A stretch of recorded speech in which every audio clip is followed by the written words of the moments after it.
할렐루야!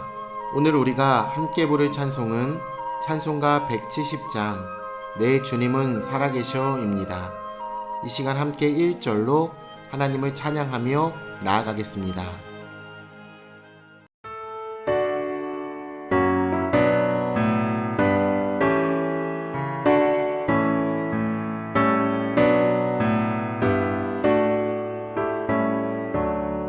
내 주님은 살아계셔 날 지켜주시니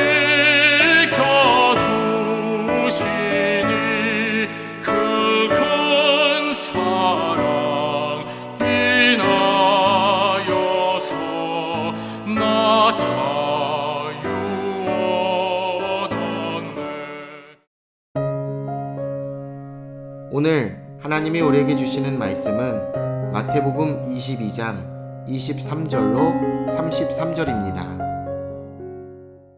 부활이 없다 하는 사두개인들이 그날 예수께 와서 물어 이르되 선생님이여 모세가 일렀으되 사람이 만일 자식이 없이 죽으면 그 동생이 그 아내에게 장가들어 형을 위하여 상속자를 세울지니라 하였나이다.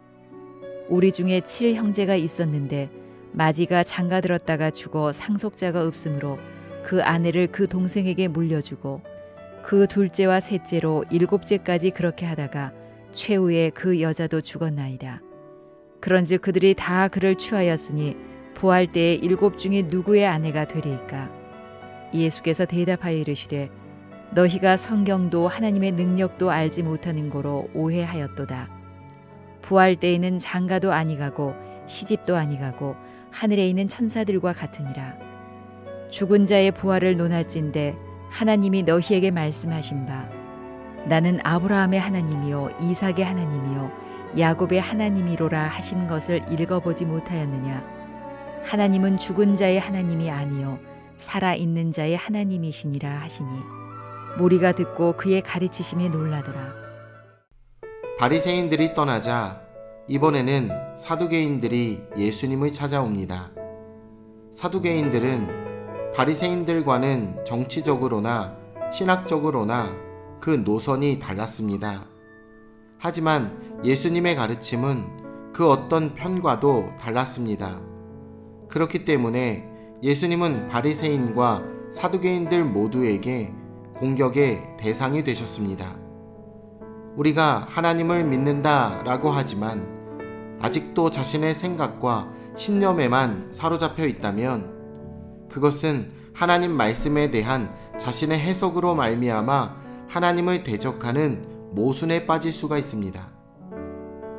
사두개인들은 자신들의 교리를 합리화하기 위해 극단의 상황을 설정해 예수님께 도전하고 있습니다.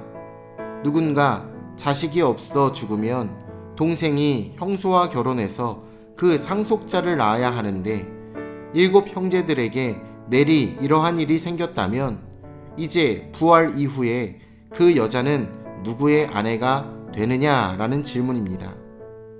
그런 극단의 상황을 설정해서 부활이 없다는 것을 주장하려는 의도였습니다. 하지만 여러분, 이해하지 못한다고 사실이 아닌 것은 아닙니다. 납득할 수 없다고 진리가 아닌 것도 아니지요. 논쟁을 위한 논쟁은 지적 유희를 위할 뿐입니다. 지금도 신학이나 성경 공부의 목적이 신앙의 유익보다 어떤 지적 만족으로 전락하는 경우가 있습니다. 진정한 신앙은 말씀이 삶에서 실제가 되는 것입니다. 만일 그렇지 않으면 자기 논리를 위해 말씀을 왜곡하거나 다른 의견을 공격하는 수단으로 삼을 수가 있기 때문이지요.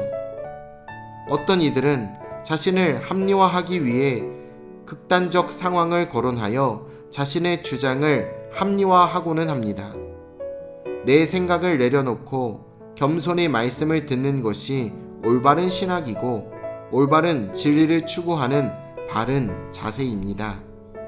예수님은 사두개인들이 성경도 하나님의 능력도 알지 못해서 오해한다고 책망하십니다. 이들은 자신들의 신학 논리를 사수하기 위해 정작 하나님의 말씀을 놓쳤고 죽은 자도 살리시고 이 세상을 심판하시고 영원한 천국을 완성하실 하나님의 능력도 놓치게 되었습니다. 그들은 자기들의 신학 논리에 갇혀 성경을 통해 하나님을 만나지 못했습니다. 하나님이 빠진 신학은 더 이상 신학이 아니지요. 부활을 부정하는 사두개인들에게 주님이 부활을 말씀하십니다. 그들은 율법 규정에 대한 궤변으로 부활을 부정했지만 예수님은 부활 때에는 장가도 시집도 가지 않고 천사들과 같아질 것이라고 선언하십니다. 부활 이후의 삶을 구체적으로 암시해 주신 것이지요.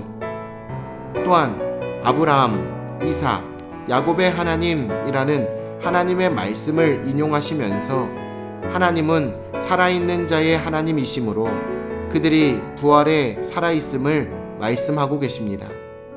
부활은 하나님 백성에게 영생의 약속이며 소망입니다. 우리의 신앙은 죽음을 이기는 부활이 그 중심에 있습니다.